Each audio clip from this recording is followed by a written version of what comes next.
Good evening and welcome to Metro Focus. I'm Jenna Flanagan. Could President Trump resign before Democrats even get the chance to impeach him? One of his former confidants and colleagues thinks that's a real possibility as Congress investigates the president's dealings with Ukraine. Barbara Ress knows him better than most. She's a former executive vice president of the Trump Organization and worked on some of the company's biggest projects. So when Ress said this on CNN, it got people talking.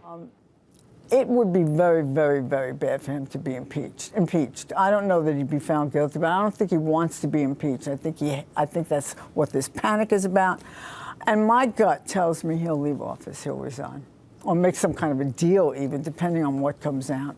For more on her thoughts on President Trump, I'm joined now by Barbara Ress. Ress is also an attorney, public speaker, and the author of All Alone on the 68th Floor: How One Woman Changed the Face of Construction. Barbara, welcome to the program. Thank you. So I just want you to elaborate a little bit more on what it was that you told CNN. You know, you put me on the spot, which is fine, asking me what I thought was going to happen with the whole process with the impeachment. And, you know, I told him, I'm not, you know, I don't have a crystal ball or anything like that, but my gut tells me that Trump really does not want to be impeached. He doesn't want that on his record. He doesn't want his presidency to reflect an impeachment. And I think that he would quit before that happened. So that's why I said he'll probably resign. And that's just, you know, it's my gut opinion based on things I've seen him do in the past. Well, and before we get on to your relationship with President Trump, I do want to get a little bit of a perspective, though, because he seems like the type of personality who enjoys a good fight. He enjoys being able to spar with someone. And it seems like this is the type of thing where if the Democrats vote to impeach him in the House, that the fight that could ensue between Republicans in the Senate and perhaps Democrats in the Senate is something that he would thrive on. Is that a fair assessment? You know, normally I would agree with you. He loves to fight. He loves to pit people against each other and see who's the stronger. But in this case, he doesn't have any power, and that is what makes it different. And, you know, he had a taste of that when he was when he shut down the government and had to deal with Nancy Pelosi. And it was really the first time that he was ever dealing with someone that had every bit as much power as he had. And he did capitulate in that case. So then how does someone like President Trump, should he choose to resign, sell this to his supporters? Because a big part of his appeal to his supporters is that I'm the tough guy. I'm the guy who's going to get in there and fight no matter what. And I can't be defeated by, say, snowflake liberals.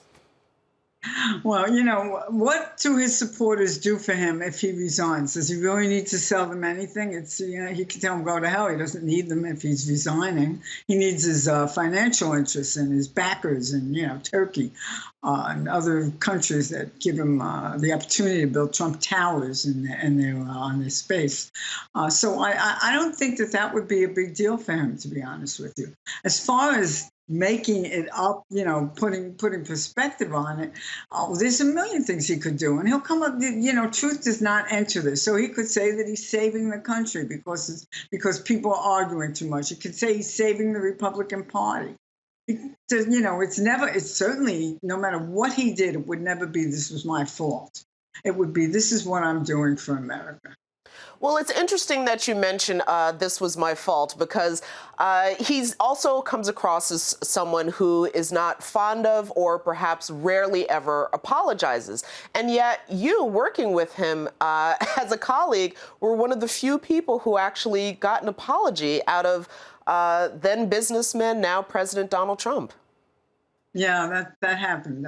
We had an enormous fight, yelling and screaming at each other and saying things that were way out of line. And the next day, I went home. I got through a little bit of I blew out 2 tires on the way home. I was so upset. And the next day, I went into his office and I said, Donald, I'm sorry, I was out of line. And he said, I was out of line too. And that's the closest I've ever heard him come to an apology. Well, tell me a little bit more about the relationship, at least the professional working relationship that you had with him. Was he as adversarial as we see him now? Was he a different person, perhaps, when you first came to know him? Well, he was a different person, but the elements were there. He certainly was very adversarial. We had an incredible relationship. We were very close. He was almost like a big brother in a sense to me. And we learned from each other because, I had my specialty, he had his. So in time, I left after Trump Tower and I came back and worked again, working on development projects primarily and not so much construction. And I did see a change in him. And the change had to do, I think, with the fact that he became somewhat famous. I mean, we used to walk to meetings in the city. Now he has a bodyguard wherever he goes, and he drives everywhere. He doesn't walk anywhere. I don't mean now. I mean at the time, that I went back. So I saw those differences. I also saw a bunch of people working for him that were not, they were, probably high quality, but they were very much, I don't want to say the word yes men, sycophants maybe, which was unusual for him. He used to have people that stood up to him more and more, and I was seeing that the new people were not like that. Well, it's interesting that you use the phrase, I don't want to say yes men, but perhaps sycophants. And the only reason why I bring that up is because that seems to be a rhetorical rhetoric that we see from the president from time to time, where he'll say, I'm not going to say X, but X, Y, and Z someone else might say. I ask that because we've seen a recent article from George Conway, who, of course, is the husband of Kellyanne Conway, and he's flat out said that the president is in mental decline. I'm wondering if you've seen any sort of change that might indicate something like that, or what are the changes that you've seen since the last time you interacted with him personally versus the president who we now see on television? Well, for one thing, I don't know that he's I'm no psychiatrist, but neither is George. I don't know that he's in mental decline. People say, well, it doesn't take a psychiatrist to know that this guy is a narcissist or whatever it is. Well, we knew that. He was like that years ago when I worked for him. And he was volatile, and he was nasty and unfair. I mean, but, now those things have taken him over. The biggest change, to my mind, that I can see, and I'm sort of interpreting this a little bit, is the fact that he doesn't listen to anyone. And he did years ago. He listened to people. He had advisors. He did what they told him. Now it's him telling people what to do and them jumping how high. That's the way I see it. So how do you see, perhaps, I mean, depending, of course, on what the House chooses to do with this impeachment inquiry, but how do you see the Trump presidency going forward, or perhaps how do you see the Trump organization going forward post-presidency? Well, but part of it would depend on how he left the presidency. If he was if he quit, if he was impeached and convicted, or if he just lost in the next election. Those are three different things. The Trump organization, I don't think ever stopped, but it's questionable as to what exactly the Trump organization is and whether or not it's nearly as successful as Donald says it is. But I see that going forward, and I see, barring him having a horrible scandal that would totally mar him, I think he continues to build in other countries, and you'll see those Trump towers go up in Moscow. What would you say to someone who says, you're just a Democratic operative, if you will. You were a Hillary supporter. You're against the president. And so, of course, everything you're going to say should be questioned and viewed with a level of suspicion. Well, what can I say? I mean, anyone that's watched me, seen me, read my book, knows that I am 100% consistent. I have not veered off my message since when I was opposed to his presidency.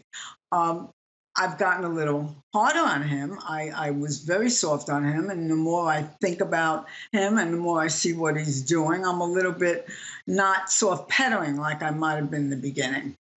There's been some already talk that perhaps even if an impeachment does happen, President Trump will not leave the White House, that he will fight, that he literally will have to be removed. Do you see that as a fair assessment, or is that just going too far? You know, I heard that and I laughed. I don't see it as a fair assessment. I don't. What's he going to do? Sit in a chair and have somebody pick him up? I don't. I don't see that. He'll figuratively be yelling and screaming, especially if he gets defeated, if this all goes away and he gets defeated. But he will have to leave. He's not going to cause a major event like that, a coup, whatever you want to call it. All of this is bravado. This is all coming out of his mouth. And it's just the first thing that comes into his head. And then he amplifies it and he makes it stronger and stronger and stronger. But no, is he gonna refuse to give up the presidency if he loses? I don't think so. Okay, and then, of course, the president's Twitter feed, which we have come to rely on as his actual mouthpiece. Do you see the tweets stopping? Do you see them continuing? Do you see them ramping up in perhaps their rhetoric in nature? I think that, well, mostly what he does is rhetoric, but I think that, that's his way of communicating. That's his way of coming in here and coming out there without anybody saying, well, Donald, maybe that's a little rash. I mean, this whole Turkey thing, there was no information, no advice on any of that. And I see it continuing right to the very end. Whatever he's doing, at that moment, he'll be tweeting about it, in my mind. Of course. So final question, if there was a piece of advice that you could give the president right now, what would it be? Well, first of all, I would tell him to shut up. I would also tell him to lose Giuliani because I think that he's not doing him any good. But I do think that at this point in time, the president should probably resign. All right. Well, listen, Barbara, I want to thank you so much for giving us your unique insider perspective into President Trump, the man who we as New Yorkers thought we knew, but the country is getting to know as president. So thank you so much. My pleasure.